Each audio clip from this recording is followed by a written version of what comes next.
या देवी सर्वभूतेषु भक्तिरूपेण संस्थिता नमस्तस्यै नमस्तस्यै नमस्तस्यै नमो नमः।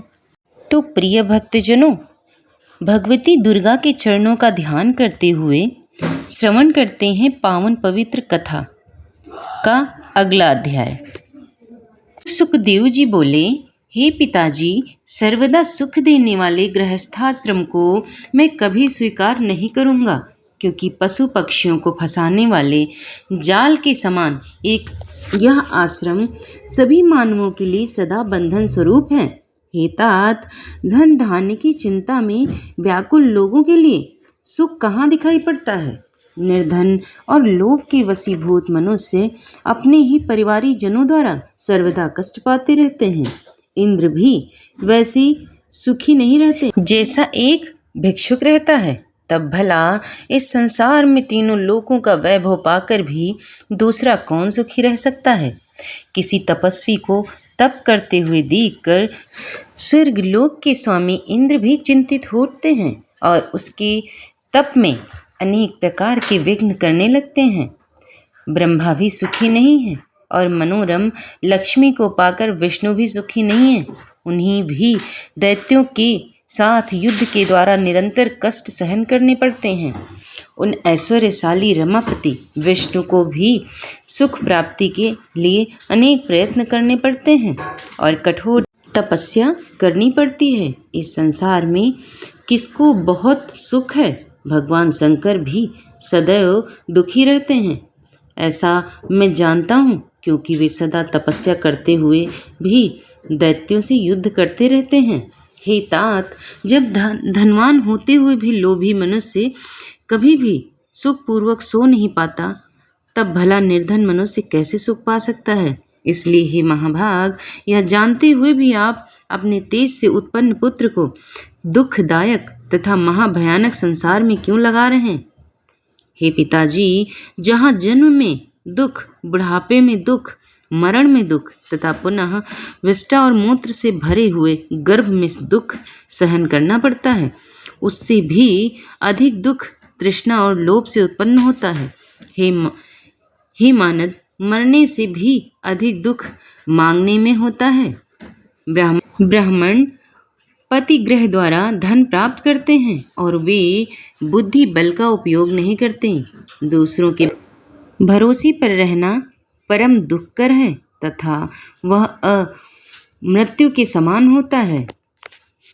सभी वेद शास्त्रों का भली भांति अध्ययन करके भी विद्वानों को धनिकों के पास जाकर सब प्रकार से उनकी प्रशंसा करनी पड़ती है। केवल पेट के लिए कोई चिंता की बात नहीं है, उसे तो केवल पत्र फल एवं कंदमूल आदि से किसी भी प्रकार संतुष्टि पूर्वक भरा जा सकता है। हे पिताजी, भार्या पुत्र पौत्र आदि बड़े कुटुंब के पालन में तो अनेक कष्ट सहने पड़ते हैं। ऐसी दशा में गृहस्थ को सुख कहाँ है। इसलिए तात, मुझे सुखदायी ज्ञान शास्त्र और योग शास्त्र का उपदेश दीजिए। संपूर्ण कर्मकांड में मेरा मन कभी नहीं लगता है, अतः कर्म क्षय का कोई उपाय बताइए, जिससे संचित प्रारब्ध एवं क्रियामाण 3 प्रकार के होते हैं, कर्म फल नष्ट हो जाएं। स्त्री जोंक के समान सदा पुरुष का रक्त चूसती रहती है, जिसे बुद्धिहीन मनुष्य उसकी भावपूर्ण चेष्टाओं से मोहित होने के कारण नहीं जान पाता। स्त्री अपने संसर्ग से उसके तेज का तथा अपनी वचन चातुरी द्वारा उसके संपूर्ण धन और मन का इस प्रकार सर्वस्व का हरण कर लेती है, उससे बढ़कर दूसरा कोई चोर कौन है। इसलिए मेरे विचार में तो मूर्ख मनुष्य ही केवल निंद्रा सुख का नाश करने के लिए स्त्री परिणय करता है। विधाता द्वारा वह दुख के लिए ही ठगा जाता है, सुख के लिए नहीं। सूत जी बोले, इस प्रकार सुखदेव जी की युक्ति युक्त से ये बातें सुनकर व्यास जी बड़ी चिंता में पड़ गए। वे मन ही मन सोचने लगे, अब मैं क्या करूं। तत्पश्चात उनकी आंखों में दुख के आंसू बहने लगे, शरीर कांपने लगा और मन में ग्लानि होने लगी।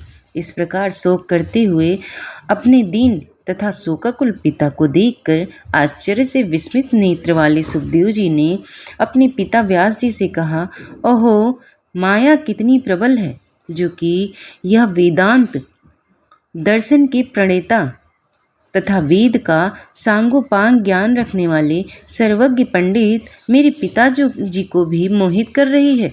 ना जाने वह कौन सी तथा कैसी अति दुष्कर माया है जो सत्यवती सुत विद्वान व्यास जी को भी मोहित कर रही है, जो पुराणों के वक्ता, महाभारत के रचयिता, वेदों के विभाग करता है, वे भी माया जनित मोह को प्राप्त हो गए हैं। इसलिए मैं उन्हीं देवी महामाया की शरण में जाऊं जो समस्त जगत तथा ब्रह्मा विष्णु महेश आदि को भी मोहित कर देती हैं। तब दूसरों की बात ही क्या। इन तीनों लोकों में कौन ऐसा है जो माया से मोहित ना होता हो। उस माया ने तो ब्रह्मा आदि देवताओं को भी पूर्व काल में मोहित कर दिया था। अहो, उन भगवती जगदम्बा के द्वारा रचित माया का बल तथा पराक्रम महान आश्चर्यजनक है। उन्होंने अपनी माया के प्रभाव से ही सर्वज्ञ और सर्व अंतर्यामी ईश्वर को भी अपने वश में कर रखा है। पौराणिकों द्वारा कहा गया है कि व्यास जी भगवान विष्णु के अंश से उत्पन्न हुए हैं, तथापि वे आज शोक सागर में इस प्रकार डूब रहे हैं जैसे समुद्र में जलयान वाला वाणिक। आज वे भी माया के वशीभूत होकर एक साधारण व्यक्ति के समान आंसू बहा रहे हैं। अहो, माया बड़ी प्रबल है, जैसे बड़े बड़े विद्वान भी नहीं त्याग पाते। व्यास कौन है, मैं कौन हूँ, यह संसार क्या वस्तु है और यह कैसा भ्रम है। इस पांच भौतिक शरीर में पिता पुत्री भावना कहाँ से आई है। यह माया अतीत प्रबल है, जो मायावियों को भी मोहित कर देती है, जिसके वशीभूत होकर यह द्विज कृष्ण द्वैपायन भी रुदन कर रहे हैं। सूत जी बोले, सब कारणों के एकमात्र कारण, सब देवताओं की जननी तथा ब्रह्मा आदि देवताओं की भी स्वामिनी आदि शक्ति भगवती को मन से स्मरण करके शोक सागर में डूबे हुए अपने दुखी पिता श्री व्यास जी से अरणि पुत्र सुखदेव जी ने इस प्रकार नीति युक्त वचन कहा, हे पराशर नंदन, हे महाभाग, आप तो स्वयं सब लोगों को ज्ञान देने वाले हैं। तब हे स्वामिन, आप ऐसा शोक क्यों करते हैं जैसा कोई अज्ञ साधारण व्यक्ति करता है। हे महाभाग, इस समय मैं आपका पुत्र हूँ, परंतु यह कौन जानता है कि पूर्व जन्म में मैं कौन था और आप कौन थे। यह संसार तो महात्माओं के लिए एक भ्रम मात्र है। अतएव आप धैर्य रखें, विवेक धारण करें तथा मन में खेद न करें। हे महामते, इसे मोह जाल समझकर आप शोक का परित्याग करें। भूख भोजन से मिटती है, पुत्र के देखने से नहीं। प्यास भी जल पीने से मिटती है, केवल पुत्र दर्शन से नहीं। इसी प्रकार सुगंधित पदार्थों से नाक को तथा अच्छी बातों से कानों को एवं स्त्री से विषय सुख का आनंद मिलता है। मैं आपका पुत्र हूँ, बताइए मैं आपके लिए क्या करूँ। किसी समय अजिगर्त नामक ब्राह्मण ने धन लेकर अपने पुत्र सुनासेप को यज्ञ पशु के रूप में राजा हरिश्चंद्र के हाथ बेच दिया था। सुख का साधन केवल धन ही है, धन की सुख की राशि है। अतः यदि आपको लोभ हो तो धन का संचय कीजिए। मैं आपका पुत्र हूँ, अतः आपके सुख के लिए मैं क्या करूँ। हे महामते, आप देवज्ञ हैं, अतः हे मुनि, आप मुझे अपनी बुद्धि से ऐसा ज्ञान दीजिए जिससे मैं गर्भवास जनित महान भय से मुक्त हो जाऊं। हे पवित्रात्मन, इस कर्म भूमि में मनुष्य जन्म अति दुर्लभ है। उससे भी उत्तम कुल में ब्राह्मण का जन्म और भी दुर्लभ है। मैं आबद्ध हूँ, यह बुद्धि मेरे चित्त से नहीं हटती। संसार वासना जाल में यह उत्तरोत्तर बढ़ती हुई फंसती ही जाती है। सूत जी बोले, असीम बुद्धि वाले अपने पुत्र सुखदेव के ऐसा कहने पर व्यास जी ने शांत एवं संन्यास आश्रम के लिए उत्सुक मतवाले सुखदेव जी से कहा। व्यास जी बोले, हे महाभाग पुत्र, मेरे द्वारा रचित श्रीमद् भागवत पुराण को तुम पढ़ो। वेद तुल्य यह पवित्र पुराण अधिक विस्तृत भी नहीं है। इसमें 12 स्कंद हैं। यह पुराणों के 5 लक्षणों से युक्त है। मेरे विचार में यह पुराण सभी पुराणों का आभूषण है। हे महामते, जिस भागवत के सुनने मात्र से सत और असत वस्तुओं का यथार्थ ज्ञान हो जाता है, उसे तुम पढ़ो। एक बार महाप्रलय काल में वटपत्र पर शयन करते हुए बाल रूपधारी भगवान विष्णु वहाँ सोच रहे थे कि किस चिदात्माने ने किस प्रयोजन से तथा किस द्रव्य से मुझे बाल रूप में उत्पन्न किया है। इन सब विषयों का ज्ञान मुझे कैसे हो।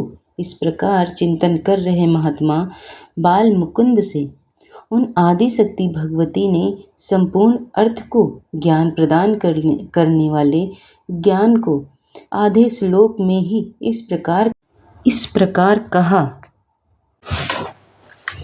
सर्व खलविद मेवाहम न्यायदस्य सनातनम, अर्थात यह सब कुछ मैं ही हूँ और दूसरा कोई भी सनातन नहीं है। यह बात पहले भी भगवान विष्णु के हृदय में उत्पन्न हुई थी। इसलिए अब वे सोचने लगी कि इस सत्य वचन का उच्चारण किसने किया है। इस कहने वाले को मैं कैसे जानूं, वह स्त्री है या पुरुष अथवा नपुंसक है। ऐसी चिंता वाले भगवान विष्णु ने भागवत को हृदय में धारण किया और उसी श्लोकाधर्म में मन लगाए हुए वे बार बार उसका उच्चारण करने लगे। इस प्रकार वटपत्र पर सोए हुए वे भगवान विष्णु चिंतातुर हो गए। उसी समय शंख, चक्र, गदा, पद्म इन श्रेष्ठ आयुधों को धारण किए हुए चतुर्भुजा शांति स्वरूपा शांता शिवा दिव्य वस्त्राभूषणों से सुसज्जित होकर अपने ही समान विभूतियों वाली सखियों सहित प्रादुर्भूत हुई। वे सुंदर मुख वाली भगवती महालक्ष्मी परम तेजस्वी भगवान विष्णु के समक्ष मंद मंद मुस्कुराती हुई प्रकट हुई। सूत जी बोले, उस प्रकार प्रलय सागर में बिना अवलंब के स्थित मनोहर रूप वाली उन दिव्य देवी को देखकर भगवान विष्णु बड़े ही विस्मय में पड़े। वहाँ रति, भूति, बुद्धि, मति, कीर्ति, स्मृति, धृति, श्रद्धा, मेधा, सुधा, स्वाहा, क्षुधा, निंद्रा, दया, गति, तुष्टि, पुष्टि, क्षमा, लज्जा, जृंभा, तंद्रा ये शक्तियाँ अलग अलग रूप में महादेवी के समीप सभी ओर खड़ी थीं। वे सभी श्रेष्ठ आयुध धारण किए हुई थीं, नाना प्रकार के आभूषणों से विभूषित थीं तथा उनके हृदय पर मंदार की मालाएं और मोतियों के हार सुशोभित हो रहे थे। उन भगवती महालक्ष्मी तथा उनकी सभी अन्य सखियों को उस प्रलय सागर के जल में उपस्थित देखकर भगवान विष्णु के मन में बड़ा विस्मय हुआ। इस प्रकार भगवती की माया देखकर अति चकित सर्वात्मा भगवान विष्णु सोचने लगे, ये देवियां कहाँ से आ गईं? मैं वट वृक्ष के पत्ते पर कैसे आ गया? इस एकार्णव महासागर में वट वृक्ष कहाँ से उत्पन्न हो गए? किसके द्वारा मैं सुंदर स्वरूप वाला बालक बनकर उस पर स्थापित गया हूँ? ये मेरी माता तो नहीं है अथवा यह कोई दुर्घट माया है। जिसने और किस कारण से मुझे इस समय दर्शन दिए हैं। अब मैं इस विषय में क्या कहूँ। मैं यहाँ से कहीं चला जाऊं अथवा मौन धारण करके बाल भाव से सावधान यहीं स्थिर रहूं। व्यास जी बोले, इस प्रकार वटपत्र पर शोध हुए उन भगवान विष्णु को आश्चर्यचकित देखकर मंद मुस्कान करती हुई देवी ने यह वचन कहा, विष्णु, आप विस्मय में क्यों पड़े हैं? आप उस महाशक्ति की माया से पूर्व काल में भी सृष्टि की उत्पत्ति तथा प्रलय होने पर इसी प्रकार बार बार जन्म लेकर मुझे भूलते रहे हैं। वे पराशक्ति निर्गुणा हैं और मैं, आप तो सगुण हैं। जो सात्विकी शक्ति है उसे आप मेरी ही शक्ति समझिए। आपके नाभि कमल से प्रजापति ब्रह्मा उत्पन्न होंगे। वे ही रजोगुण से युक्त होकर समस्त ब्रह्मांड की सृष्टि करेंगे। वे ब्रह्मा ही तपोबल का आश्रय लेकर श्रेष्ठ शक्ति प्राप्त करके रजोगुण के द्वारा त्रिभुवन को लाल वर्ण का कर देंगे। गुणों सहित पृथ्वी, जल, अग्नि, आकाश और वायु, इन पांचों महाभूतों की एवं मन के साथ इंद्रियों तथा उनके अधिष्ठाता देवताओं की रचना करके वे बुद्धिमान ब्रह्मा जी जगत की सृष्टि करेंगे। इसी कारण वे कर्ता कहे जाएंगे और आप इस विश्व के पालक होंगे। उनके क्रोध करने पर उनकी भौहों के महाभाग से रुद्र उत्पन्न होंगे। हे महामते, वे ही रुद्र घोर तप करके तापसी शक्ति प्राप्त कर कल्पांत के समय सृष्टि के संहार करता होंगे। इसी प्रकार मैं आपके पास आई हूँ। आप मुझे वही सात्विक की शक्ति समझिए। हे मधुसूदन, मैं यही रहूँगी। मैं तो सर्वदा आपके पास ही रहती हूँ। आपके हृदय में मैं निरंतर निवास करती हूँ। विष्णु बोले, हे देवी, हे वरारोहे, कुछ समय पूर्व मैंने स्पष्ट अक्षरों वाला जो आधा श्लोक सुना, वह परम कल्याणप्रद तथा रहस्यमय वाक्य किसने कहा था? हे वरारोहे, यह मुझे शीघ्र बताइए कि सुमुखी, इस विषय में मुझे महती शंका है। जिस प्रकार निर्धन पुरुष धन की चिंता करता रहता है, उसी प्रकार मैं उसका बार बार स्मरण किया करता हूँ। व्यास जी बोले, विष्णु का यह वचन सुनकर मुस्कान युक्त वाली मुखमंडल वाली महालक्ष्मी मधुर हास्य के साथ अत्यंत प्रेम से बोली। महालक्ष्मी बोली, हे सौरे, मेरी बात सुनिए। मैं सगुण रूपा चतुर्भुज भगवती हूँ। आप मुझे जानते हो या नहीं जानते हो, किंतु मैं सब गुणों का आलय होती हूँ, निर्गुणा भी हूँ। हे महाभाग, आप यह जान लें कि वह अर्धश्लोक उसी पराशक्ति ने कहा था। आप उस सब वेदों का तत्व स्वरूप कल्याणकारी और पुण्यप्रद श्रीमद् देवी भागवत को समझिए। हे शत्रुमर्दन, हे सुव्रत, मैं भगवती की परम कृपा मानती हूँ, जिसने ऐसा गुप्त एवं परम रहस्यमय मंत्र आपके कल्याण के लिए कहा है। आप इसे सर्वदा चित्त में रखिए और कभी भी इसे विस्मृत न होने दीजिए। यह सब श्लोक का सार है तथा महाविद्या के द्वारा प्रकाशित किया गया है। इससे बढ़कर त्रिभुवन में कुछ भी ज्ञातव्य नहीं है। आप निश्चय ही देवी के परम प्रिय हैं, इसलिए उन्होंने यह मंत्र आपको बताया है। व्यास जी बोले, महादेवी, लक्ष्मी के इस वचन को सुनकर चतुर्भुज भगवान विष्णु ने इसे सर्वश्रेष्ठ मंत्र समझकर सदा के लिए हृदय में धारण कर लिया। कुछ दिनों के बाद उनके नाभि कमल से उत्पन्न ब्रह्मदानी दैत्यों के भय से डरकर भगवान विष्णु की शरण में गए। तब वे भगवान विष्णु भयंकर युद्ध करके मधुकैटभ का वध कर उस विशद अक्षरों वाले श्लोका धर्म रूप मंत्र का जप करने लगे।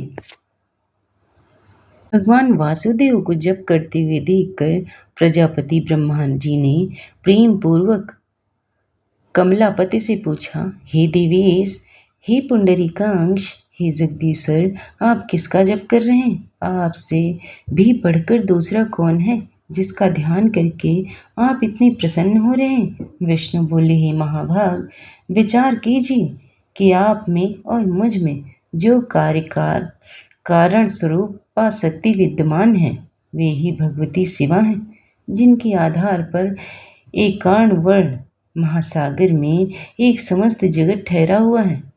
जो महाशक्ति साकार असीम तथा सनातनी भगवती हैं और यह समस्त जड़ चेतन संसार जिनके द्वारा रचा गया है, वे ही सब प्रसन्न होती हैं, वे ही सब पर प्रसन्न होती हैं, तब मनुष्यों के उद्धार के लिए वरदायिनी होती हैं। सनातनी परमा विद्या है, संसार के बंधन एवं मुक्ति की कारण स्वरूपा है और वे ही सभी ईश्वरों की स्वामिनी हैं। मैं, आप तथा समस्त संसार उन्हीं की चैतन्य शक्ति से उत्पन्न हुए। हे ब्राह्मण, हे निष्पाप, ऐसा आप सत्य जानिए, इसमें संदेह नहीं है। उन भगवती ने आधे श्लोक में ही जो कहा वही वास्तविक श्रीमद् देवी भागवत है। द्वापर युग के आदि में पुनः उसका विस्तार होगा। व्यास जी बोले, इस प्रकार भगवान विष्णु के नाभि कमल पर विराजमान ब्रह्मा जी ने उस भागवत का संग्रह किया। तत्पश्चात उन्होंने अपनी परम बुद्धिमान पुत्र नारद जी से इसे कहा, पूर्व काल में वही भागवत देवऋषि नारद ने मुझे दिया और फिर मैंने उसे 12 स्कंदों में विस्तृत कर पूर्ण किया है।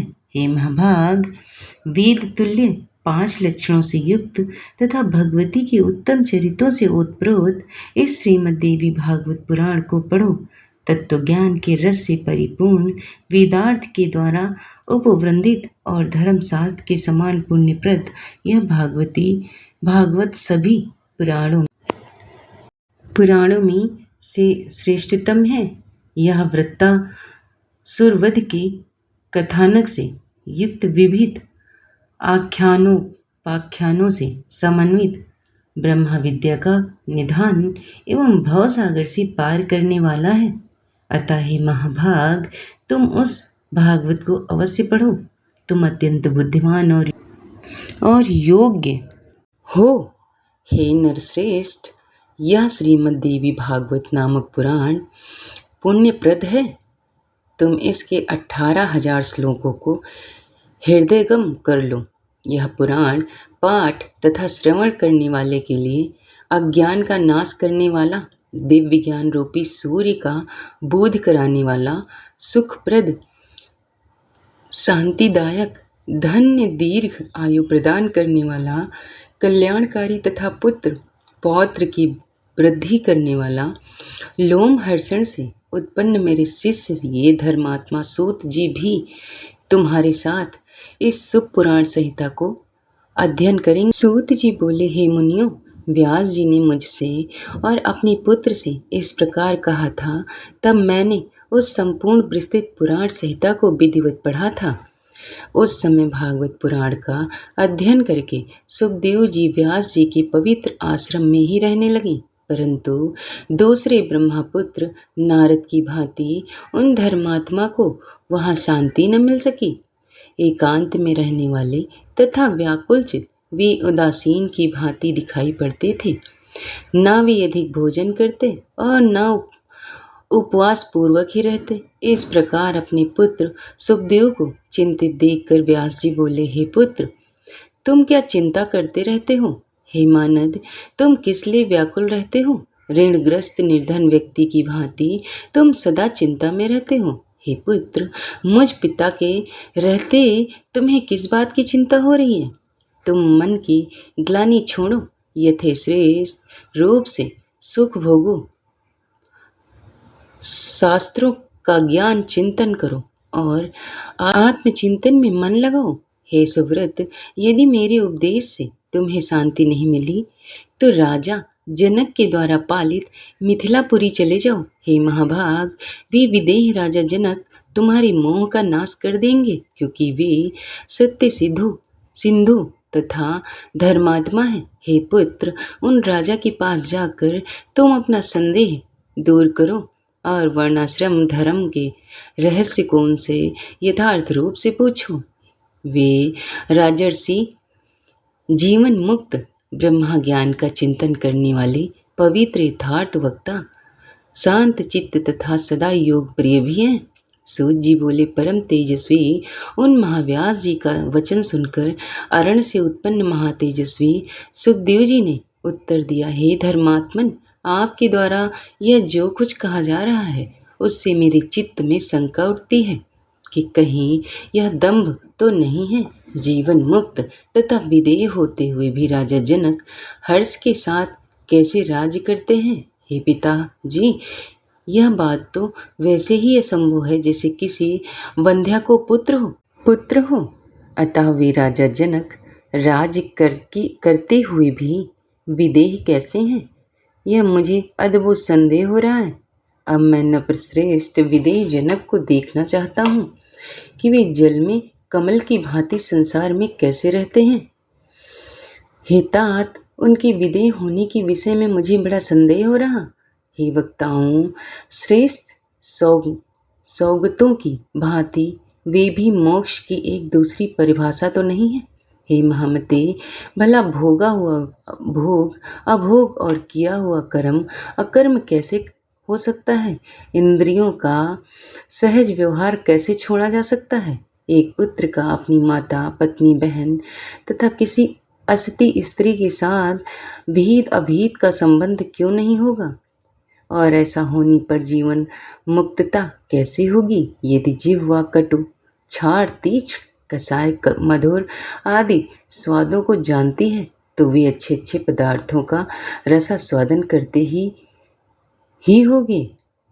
यदि शीत उष्ण सुख दुख का परिज्ञान उन्हें होता होगा तो भला यह मुक्तता कैसी? हे तात, मुझे यह अद्भुत 3 संदेह हो रहे हैं। शत्रु और मित्र का पहचान कर उनके साथ बैर तथा प्रीति का व्यवहार किया जाता है, तो राज सिंहासन पर बैठे हुए राजा जनक शत्रुता का मित्रता का व्यवहार क्या नहीं रखते होंगे? उनके राज्य में साधु और चोर समान कैसे समझे जाते हैं? यदि उनके प्रति समान बुद्धि नहीं है तब भला वह जीवन मुक्तता कैसी?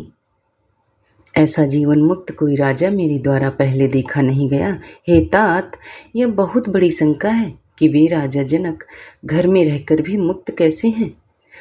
उन राजा के विषय में सुनकर उन्हें देखने की बड़ी लालसा उत्पन्न हो गई। अतः संदेह निवृत्त के लिए मैं मिथिलापुरी जा रहा हूँ। तो प्रिय भक्तजनों, आज का अध्याय यहीं पर समाप्त होता है। और पसंद आ गया है, अगर कथा अच्छी लगी है तो चैनल को लाइक सब्सक्राइब ज़रूर कर लीजिएगा। धन्यवाद।